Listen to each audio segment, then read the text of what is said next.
We're going to talk about 30 caliber magnums. Specifically, we're going to start with the so-called newly developed 300 PRC from Hornady. I don't know how much development it takes to come up with a 300 PRC, especially when all it's done is taking a 375 Ruger case and necking it to 30 caliber to end up with a 300 PRC. That's a pretty simple situation to do with a couple of dies, necking it from 375 to 338 down to 30 caliber to end up with what they claim to be it does more, it has more than any other cartridge. Well, I think that's just a bunch of hype. It's another cartridge, another 30 caliber Magnum cartridge in a different package. It doesn't do anything more, and it doesn't have anything more than numerous other 300 Magnums. The cartridge has a grain less capacity than a 300 Weatherby case to the neck. So I fail to see in any way, shape, or form how a 300 PRC can have more and does more than a 300 Weatherby. 300 Weatherby's been around for about 75 years. We're going to also talk about the 300 H&H Magnum, which the 300 Weatherby is based off of. The 300 H&H Magnum has been around for about 100 years.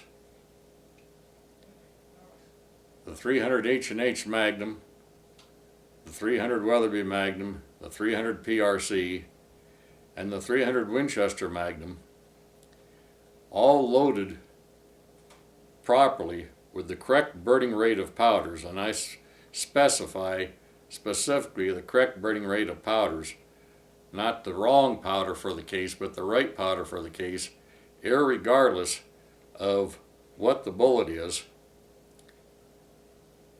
You have to pick the right burning rate of powder for a particular capacity case to get the ideal performance.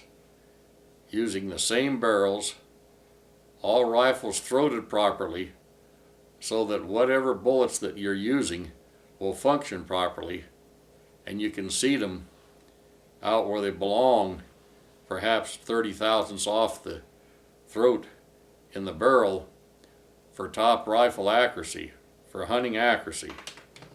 And I think hunting accuracy out of this shop is right around a half minute of angle. A lot of rifles that I build will shoot half that. Now, I've been shooting a 300 H&H Magnum since 1965. I've been shooting a 300 Weatherby Magnum since 1967. And 300 Winchester Magnum ever since it came out, ever since it was put out on the market. And a considerable number of Wildcat 300 Magnum cartridges that I developed. And there's no way that just by simply putting in a cartridge out here that duplicates the capacity of another cartridge, that it will do more or has more than any other cartridge.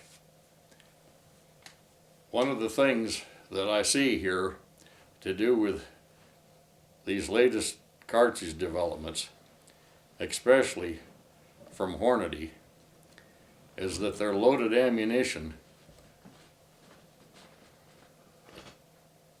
almost always, in every instance, they're 6.5 Creedmoor, they're 6.5 PRC.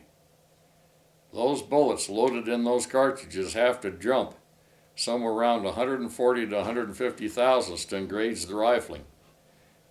Now, these cartridges are labeled precision rifle cartridges. Poppycock. How is it a precision rifle cartridge unless you can load it precisionally to fit the chamber throat. It just doesn't work, folks. If we're going to jump these bullets, it's no wonder I have people wondering why they can't get their rifles to shoot. Almost invariably, these newest developments have been designed around these long, somewhat low drag, very pointed plastic tip bullets that necessitate a fairly short throat because these cartridges can't be loaded very long. What dictates the overall cartridge length is a magazine box, and we need about around 30 thousandths clearance of a loaded round in a magazine box for it to function reliably. So yeah, we've got some high ballistics coefficient bullets, and this is where these people are headed. It does more and has more because of high ballistics coefficient bullets. Well, just because the bullet has a high ballistics coefficient doesn't mean that it's the better bullet for the game. Virtually all these bullets that have come along with these plastic tips are undesirable bullets for game. I've proven that they're poor bullets for game. I've shot game with some of these bullets. I know what they do, and I know what they don't do. They don't hold up well. And it's hard to be able to load these situations, especially if the chamber's wrong. And I'm talking about a chamber being wrong. I just finished, for instance, a 6.5 PRC. The 143 grain EDLX ammunition had to jump 150 thousandths to engage the rifling. The reamer was marked 6.5 PRC Hornady.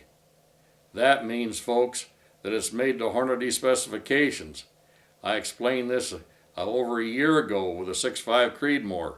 That was made to Hornady specifications. That was wrong. Now the 6.5 PRC is wrong. And I'm willing to bet you that this 300 PRC has got the wrong length throat in relationship to the bullets we're trying to use, or people are trying to use, and in the chamber throat. These are all details that I understand 100% plus. This is what I do. I've designed many reamers over the past 50 years. Chambered many thousands of barrels, many different type of chamberings. I know what it's about. I know what works. But we've got people that are doing other things. Maybe he's just an engineer for somebody. And all he's done is take a case and neck it from 375 to 30 caliber, and it's an automatic better round. No, that isn't really how it works, folks. We've got the same bullets, we can shoot in the same cartridges, and all these cartridges are all capable of velocities within about 40 or 50 feet a second of one another that I'm mentioning. 300 H&H, 300 Weatherby, 300 Winchester, and 300 PRC. It's all about square inches. Square inches is about the internal burning combustion chamber of the cartridge. That's what square inches is. It's the same thing to do, square inches with a automobile engine. Cubic inches, square inches. So we talk about this thing, to do with it has more and does more. History. We've got a lot of history here behind us that proves that this is nothing but a sales gimmick, is nothing but hype to try and push another round. Do we really need another 30 caliber Magnum? In all honesty, I've used virtually every 30 caliber Magnum that's been around, a lot of Wildcats, some things that folks have never heard of.